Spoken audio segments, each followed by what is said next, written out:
Bon, j'ai rien contre Disney, hein, mais je suis sûre qu'il y a mieux à faire avec ce parapluie.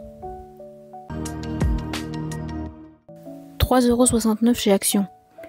À ce prix-là, je peux prendre le risque d'un projet un peu dingue, juste pour finir le superbe coton Dahlia de chez Hobby. C'est celui qui me reste après avoir fait mon gilet Citlali. Si ça te dit rien, je te mets le lien en description où tu peux voir la réalisation du gilet. Et pourquoi il s'appelle comme ça. Bon, première étape, enlever la toile. Ça, c'est facile.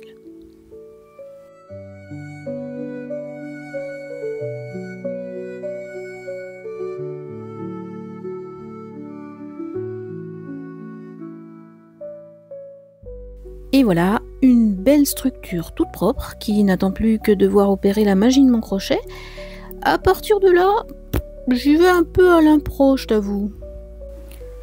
Pour l'étape 2, Pinterest va sûrement pouvoir m'aider. Je cherche un apron qui ferait une jolie toile, bien ajourée et compatible avec la forme de mon parapluie.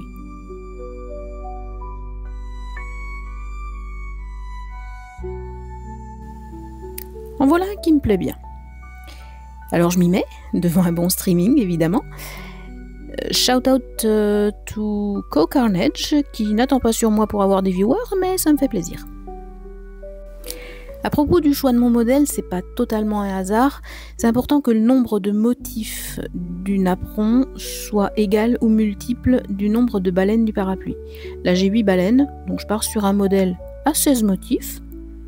Tout va bien pour l'instant.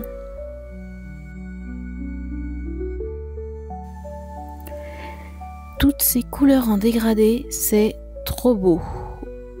Mais est-ce que j'ai mal lu le diagramme? Ou ma tension est foireuse? J'en sais rien. Toujours est-il que les motifs gondolent. Et c'est pas beau. Et donc je vais devoir défaire. Mais ça fait quasiment la moitié de mon ouvrage. Alors oui, tu vas me dire que la tension de l'ombrelle, une fois ouverte, peut rattraper les défauts. Mais là, c'est trop. Même tendu, il n'y a pas d'espoir. Bon, j'avoue, je pleure un peu à l'intérieur. 5 ou 6 heures de boulot qui partent dans le bobineur, ça fait un peu mal.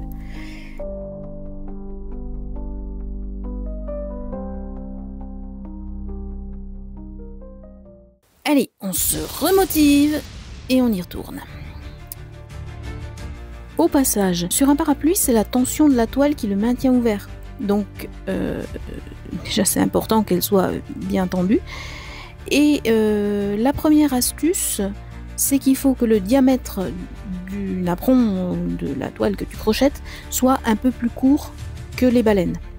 C'est ce qui va obliger les baleines à se courber. Ici, mes baleines font 40 cm, donc je vise un diamètre de 35 cm. Mais j'y suis pas encore, j'en suis même un peu loin. Il me manque encore une bonne dizaine de centimètres. Et il me reste 3 pétouilles de coton. J'ai un mauvais pressentiment. Ok, zen. On va faire une partie de Yarn Chicken ?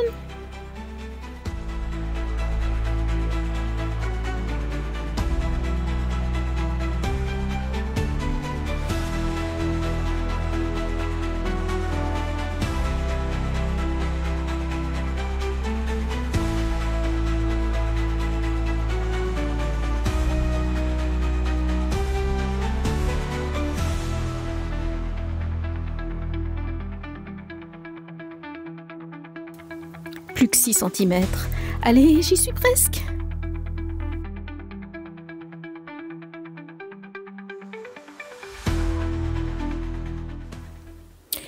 Et là, le miracle. Il me reste moins de 5 grammes de fil, mais ça y est, j'ai le bon diamètre.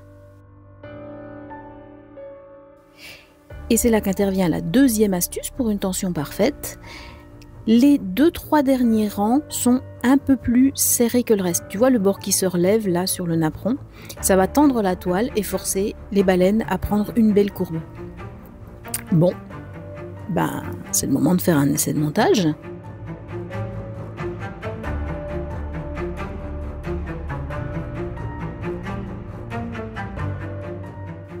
C'est pratique pour ça, les marqueurs de mailles.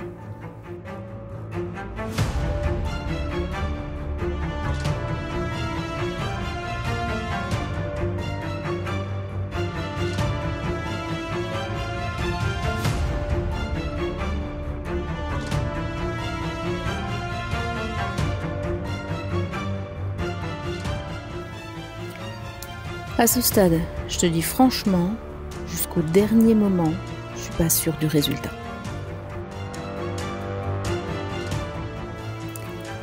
Et puis...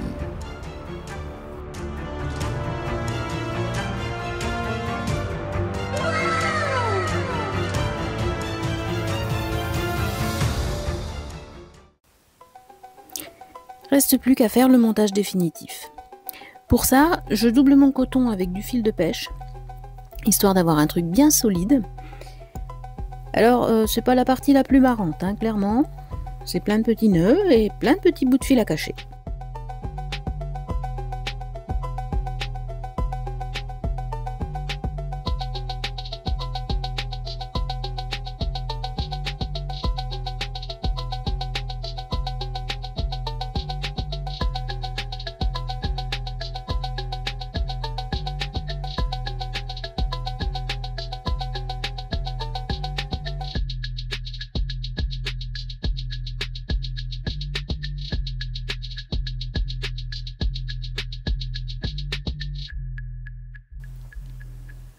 Bon, j'attache aussi la toile au milieu des baleines.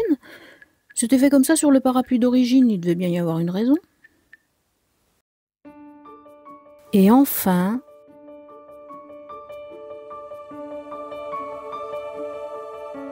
si cette vidéo t'a plu, ça me ferait super plaisir que tu mettes un like. Et puis, dis-moi en commentaire si ça t'a donné envie de tenter l'expérience. Et à bientôt pour une nouvelle vidéo.